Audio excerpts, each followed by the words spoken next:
everyone, welcome to Handing the Shame Back, a show dedicated to survivors across the world. These interviews are so important and they're so special, and you don't know who is watching or how, if you're a guest on the show, you're helping. And I think you're going to really love our guest today, and always so honoured that people are prepared to come forward and share their truth. As always, lovely ones, there's a trigger warning, and I have that because I don't want you upset or feeling traumatised through listening to someone's story. If that happens to you, stop watching, go to the show notes below, and you'll be directed to some resource and support. Our wonderful guest today is Tess Gonzales. She's all the way from North Dakota. She's a Christian, she's a survivor, and she's an advocate. And my pleasure to welcome her. Hello. Hi. So, thank you for reaching out. Great that you wanted to be on the show, and in your own words, as little or as much as you're prepared to share, what was your experience of child sexual abuse, Tess? Thank you for having me. Honestly, there is quite a bit that I don't remember. As I have been working on my journey, I was about 19 when I started becoming aware, and I'm 32 now. So it's been a good bit, but I still have a lot of healing to do. So I finally realized that I was blocking things out because there's a lot of my childhood I simply don't remember. And I've come to realize that I was born into a very abusive household, not just the sexual abuse, but there was the spiritual abuse aspect, there was some physical abuse, a lot of psychological. So it was very intense. I was raised by my mother. My parents divorced when I was about 2 weeks old, and so I have an older brother as well, my only sibling. And, yeah, so we were born into a very toxic environment and raised by my mother, who is sadly very unstable. Um, yeah, I remember, I guess the first things I really remember that hinted at sexual abuse was feeling like I had a sexual awakening very young, feeling like a very mini adult, as I've said before. I remember having incest dreams when I was between 6 and 7, and then again between 8 and 9. And they felt so vivid and lucid. And I've questioned as I've gotten older certain things that, I would not doubt if I was drugged by my mother. It's really hard to look back at that.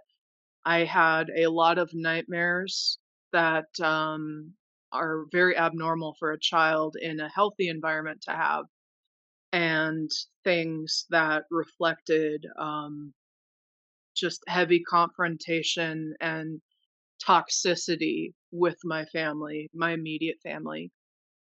Um, yeah, and just things continued to pile up that I did not yet realize was sexual abuse or other forms. It just seemed so normal to me until I was removed out of the environment, thankfully by the state.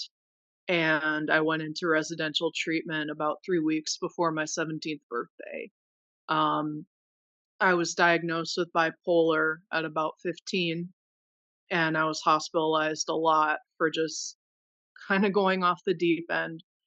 And I realized that being in the hospital became a place of solace and comfort, comfort just being away from home. And I could not understand that so young. So, Wow. So pretty traumatic, and as you alluded to, the not just, as is often the case, it's often not just sexual abuse, can be, the emotional, spiritual, physical as well, Yeah. psychological. So, Tess, do you have any recall of who it was that did sexually abuse you? Yeah, it was primarily my mom, and then she groomed my brother. She abused us both. Okay. And my brother actually recently admitted that. Unfortunately, we're not currently talking, but that's another story. But he did finally admit to me that he was abused in that way by our mother, and so he was groomed and acted out on me as well. So I'm kind of facing it on both sides from my only family. Um, but I thank God that I had my grandmother, who was my mom's mom, and she was incredible. She was my saving grace through that time. Yeah, I'm so pleased you had her. That's amazing. So, Tess, just having it from all sides, it would never have felt very safe at all for you being at home. And was your brother, was he 2 years younger than you or 2 years older? I can't quite recall which you said he was. He's about 4.5 years older. He's older, yeah.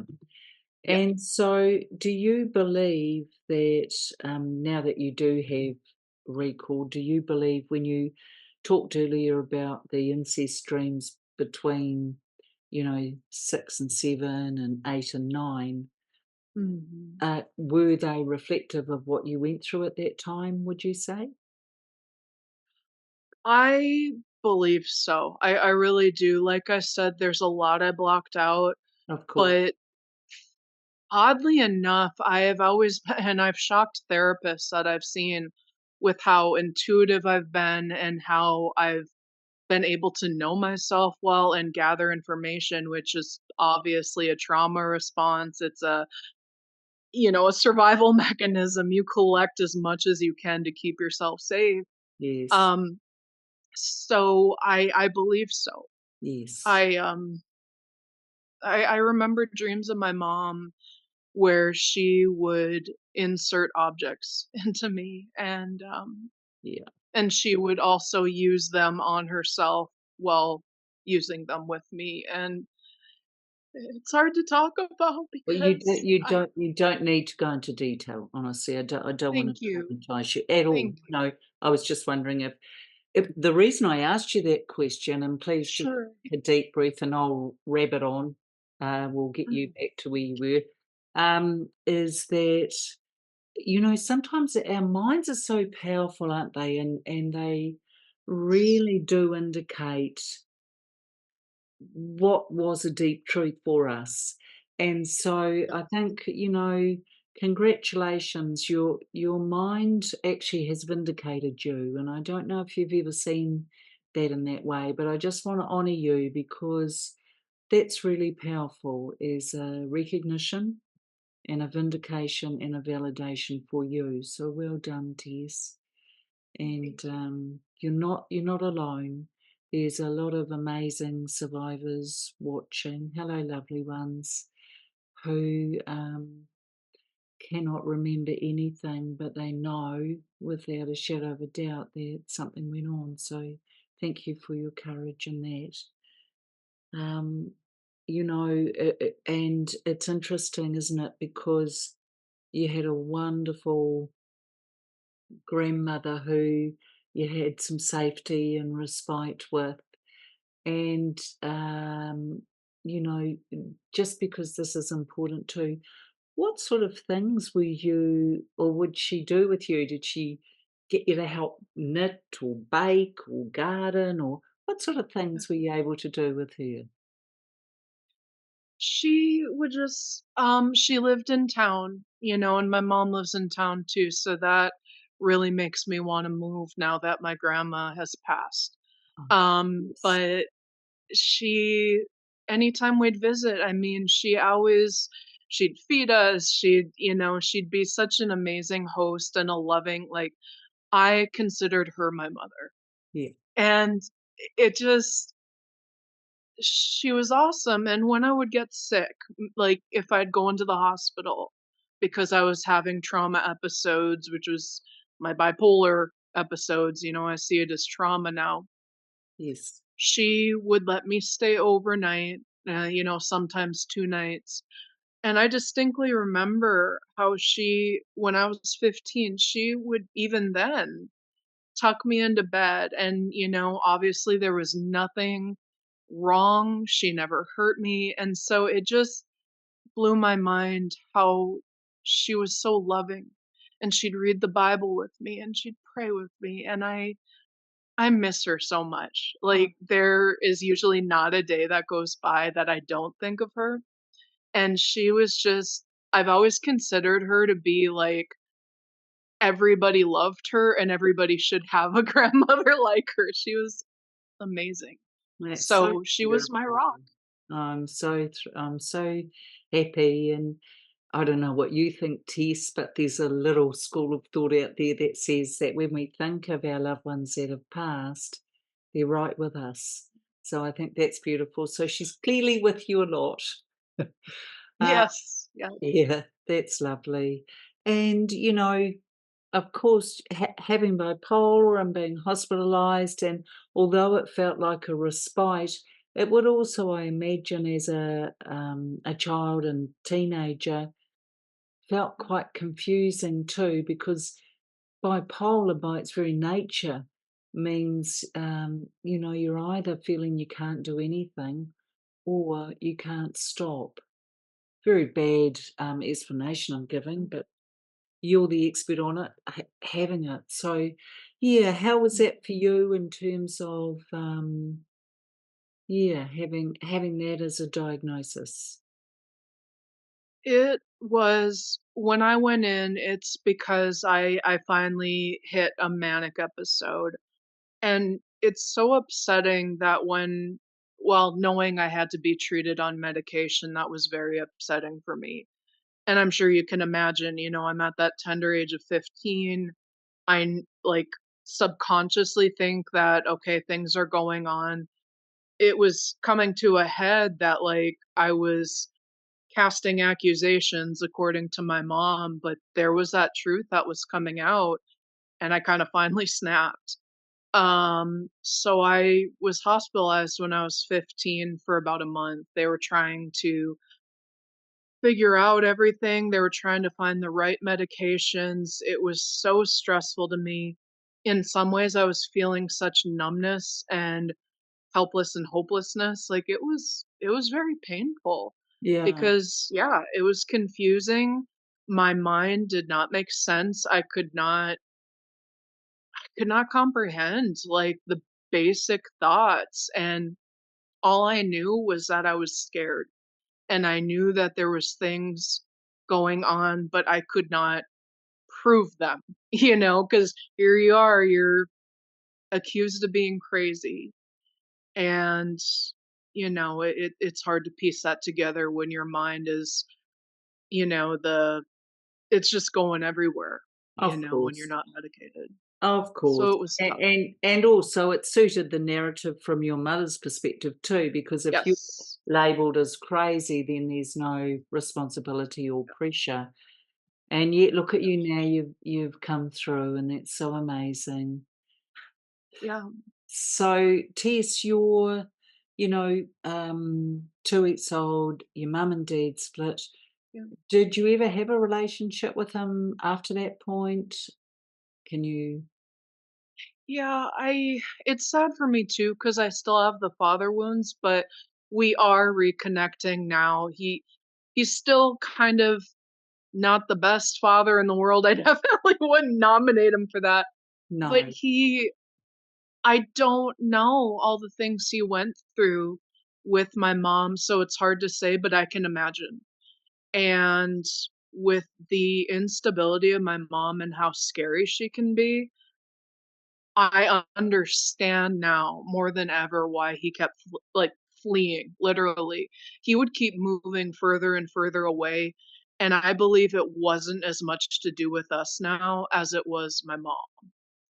And that really helps put things into perspective for me because even though it hurts like hell, I don't know if curse words are allowed, so like heck.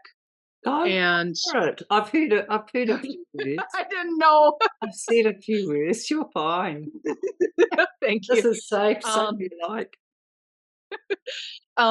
yeah, it really hurt because for the longest time, and sometimes still, that hurt can flare up because I needed a father. There's something about having a father, I think, for both males and females, boys and girls. There's just that need for that safety feeling that you can get from a father. And while there was some level of abuse, I don't believe it was ever sexual. I don't recall anything like that. And so it was more the neglect, the rejection, and then the few times that I would see him, he was unstable too. He wasn't on medication. He could have blow ups, like very scary blow ups. He'd be screaming, he'd threaten. And that was when I was really young. So that was hard.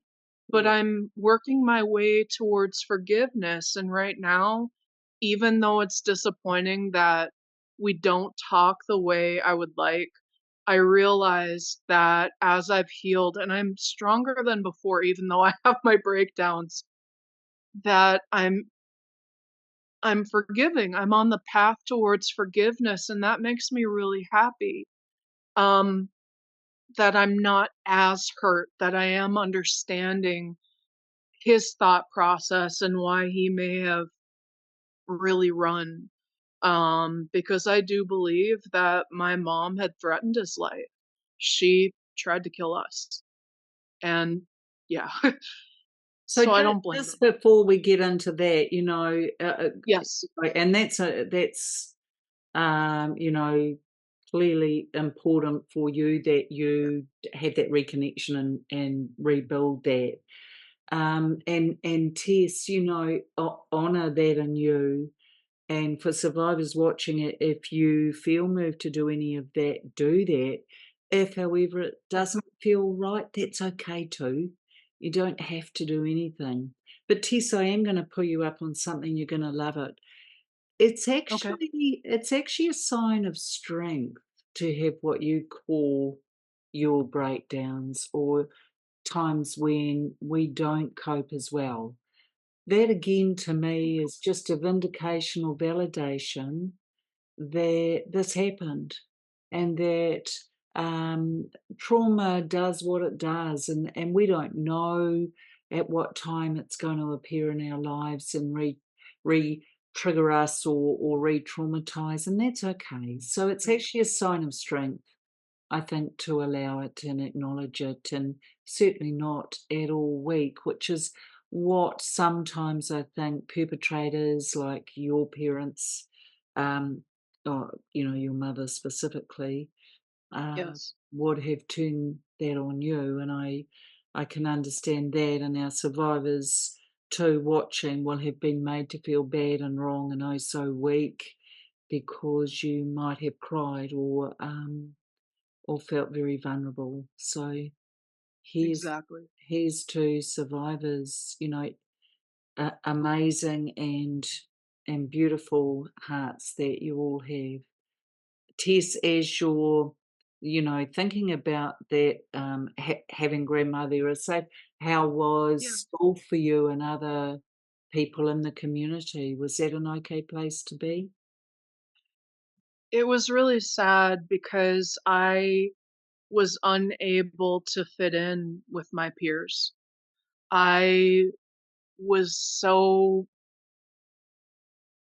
trying to think of the words here. I was so grown up, forced to be grown up for my age and seen so much that at that point I related better to adults. I felt safer with other adults outside the home. And I just felt so left out, anyways, by peers. I felt like I was looked at as some kind of freak. Um, so it's like, on one hand, you see that I'm very mature for my age, and then on the other flip side, very age regressed in other areas. Like, not that I went into an age regression, to clarify, but just that I was emotionally stunted, I like to say now, because there was just things that were so torn and ripped from me that I didn't get to have that normal age progression.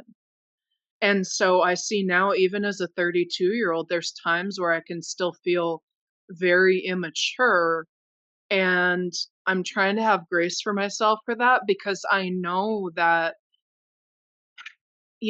everything that I went through, how I had to basically I heard this term parentify, basically, so, like, I had to do that for my mom. I was made to fit so many freaking roles for her because she was a child that never grew up. She had her own trauma, and I'm not excusing that at all. Very mad that she didn't get help and she's not, or acknowledging certain things still. She is in therapy. But yeah, in the community, I guess school I never fit in, and that was all the way through high school. I don't miss my school years, but I did like a lot of the teachers. I think I loved academics. I think they saw that I really took school seriously.